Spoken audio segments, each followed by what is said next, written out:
Joining us now, Tom Fitton. He's the president of Judicial Watch. Sidney Powell, General Michael Flynn's defense attorney, former federal prosecutor, best-selling author. I want to say, first of all, thank you both for being here, and I appreciate it. Sidney, let's start with this election process. We just heard from John Solomon that the FBI indeed is being diligent, is involved, and we all hope he is exactly right. Your thoughts first about the knowledge now that the Justice Department is involved in this review of the election. Well, I'm delighted to hear that. I think there are any number of things they need to investigate, including the likelihood that 3% of the vote total was changed in the pre-election voting ballots that were collected digitally by using the Hammer program and a software program called Scorecard. That would have amounted to a massive change in the vote that would have gone across the country and explains a lot of what we're seeing. In addition, they ran an algorithm to calculate votes they might need to come up with for Mr. Biden in specific areas. I think that explains what happened in Michigan, where the computer glitch resulted in a change of votes of about 5,500 in favor of President Trump, just in one of 47 districts. All those districts need to be checked for that same, quote, software glitch, end quote, that would change the result in Michigan dramatically. The same thing is happening in other states. We've had hundreds of thousands of ballots mysteriously appear solely for Mr. Biden, which is statistically impossible as a matter of mathematics. It can all be documented. We are putting it into materials that we will file in federal court, and we need to seek relief in multiple states to enjoin the certification of any election results. Tom Fitton, as you listen to Sidney, that sounds like a strong case for a straightforward allegation of fraud. The two programs that she just mentioned, I'm going to ask you right now, have you ever heard of them? Because I had not heard of them. No, I mean, there have been noises about it on the internet, but I don't know anything beyond what Sidney's reporting now. I go back to the numbers you reported at the beginning of the segment. The president was winning on Tuesday. Right. He's not winning now. And he's not winning now as a result of a process that the voters can't have confidence in, the state legislatures can't have confidence in, in my view, the courts can't have confidence in. So the question is, are the courts going to undo what went on? I don't know. But the state legislatures in Georgia, Pennsylvania, Michigan, Wisconsin, perhaps Arizona, they now have an opportunity to make a stand on behalf of the rule of law. Are they going to endorse what went on this week, or are they going to appoint a clean slate of electors that supports President Trump? That could be the next battle, and I would think that activists interested in this issue, and if you're concerned watching this, start talking to your state legislators. And I started asking where Congress is, because Congress, in the end, is going to be the judge of the electoral college votes.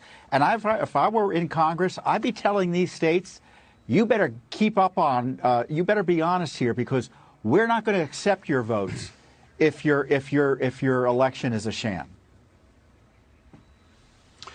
Well, Sidney, let's go back to Hammer and Scorecard. Are those the names that you just used for those programs? What's being done about it, and how broadly were they used by vote counters in various states?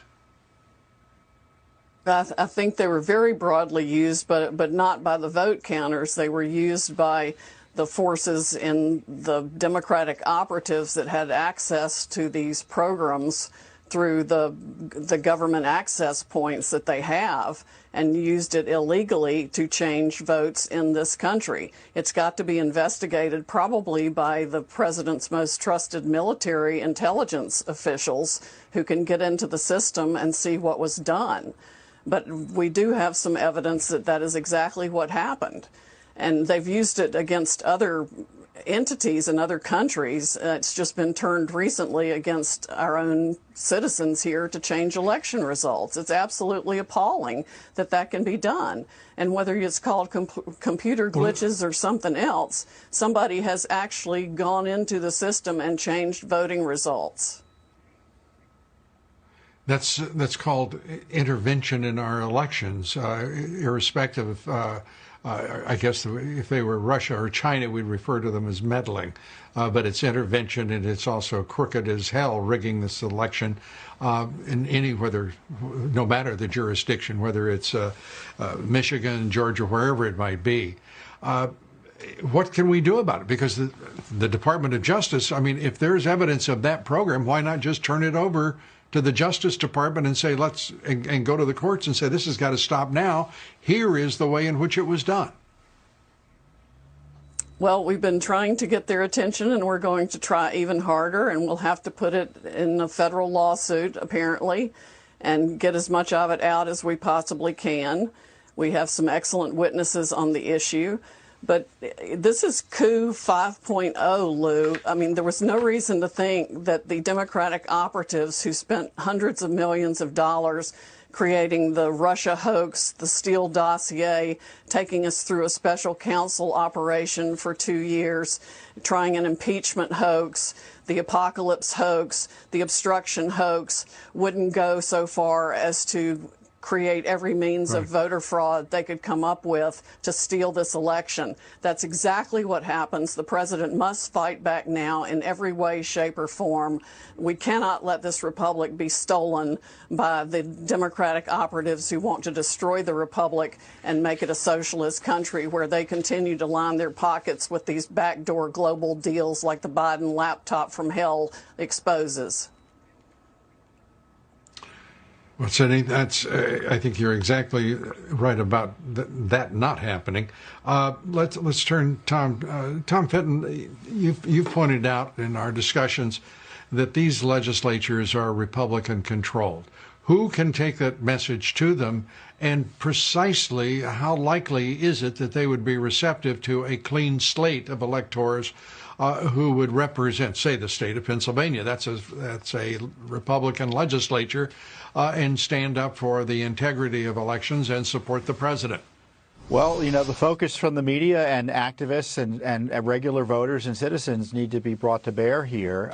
Certainly the information we're learning from campaign activists on the ground, independent journalists like John Solomon, the work of Judicial Watch should also be brought to bear.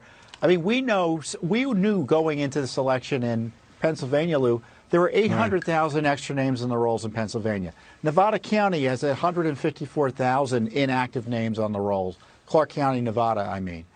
So we've got this problem of dirty election rolls, mailing and balloting being allowed to draw from them. And apparently a Republican Party that doesn't demand that those rolls be cleaned up. I mean, that's crazy. Could you put up that graphic again, please, folks? I want everybody to see what they're looking at, because this is really very important, what Tom's talking about. The control of both chambers of the legislature in these states that are critical right now in deciding who the next president will be: Michigan, Wisconsin, Arizona, Pennsylvania, North Carolina, Georgia. They must play a role in this to preserve the integrity, just as Tom Fitton is urging. And Sidney Powell, what you're breaking here tonight is extraordinary as well. We've got to go. We're at that point. But thank you both for everything you're doing for the country and for the president. We appreciate it. Thanks so much.